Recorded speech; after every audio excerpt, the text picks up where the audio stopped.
I am Mallence, and I had the pleasure to be invited to the exhibition, Islamic Influence in Sub-Saharan Africa, pretty much, or actually in all of Africa.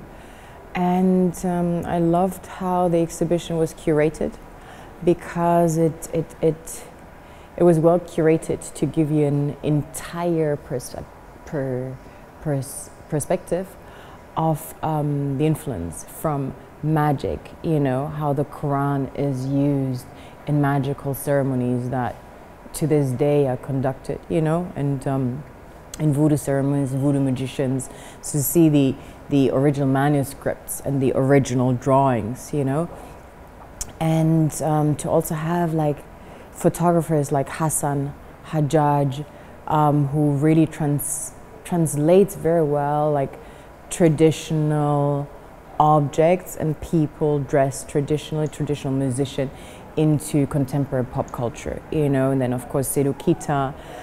Then we had various artifacts from various African places like masks and clothes, and of course the Quran. We had a little bit, what I really respected is how this exhibition dealt with the Arab slave trade, you know, to incorporate that in the narrative. And I feel, yeah, I feel Europeans can actually, or Christians can actually use this example to probably deal with their narrative, you know, because it was, instead of sugarcoating it, it was dealt in a rather honest manner. This happened as well, you know, and I can only respect that. And to also include artists in the exhibition, like photographers, contemporary photographers that dealt with the indoctrination of Islam. It's always just a very honest exhibition, you know.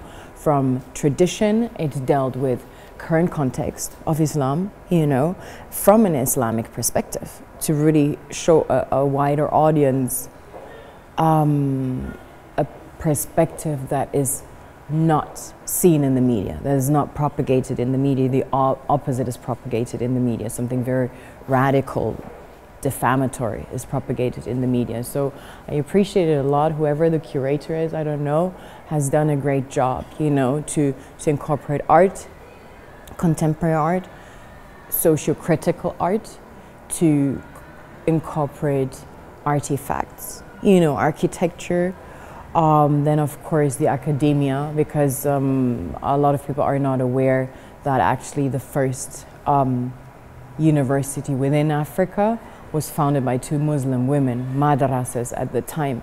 And to have artifacts from that time to kind of tap into that narrative, you know, which also changes the entire trajectory of how Islam is actually practiced and perpetrated today. You know, women had a very powerful position in Islam originally, otherwise two sisters would not have been able to open the first university if they were actually oppressed. And it's the unfortunate result of patriarchy, not the result of religion. It's the result of the insecurity of the male that leads to oppression of the female worldwide. It really has nothing to do with Islam. You know, we have it in Catholicism to the same degree. And I loved how all these aspects were tapped into, you know, and whoever takes the time to really dissect can actually learn a lot here, you know, can really learn a lot. And I feel today there's no excuse to be uneducated, you know, and tap into the mainstream narrative.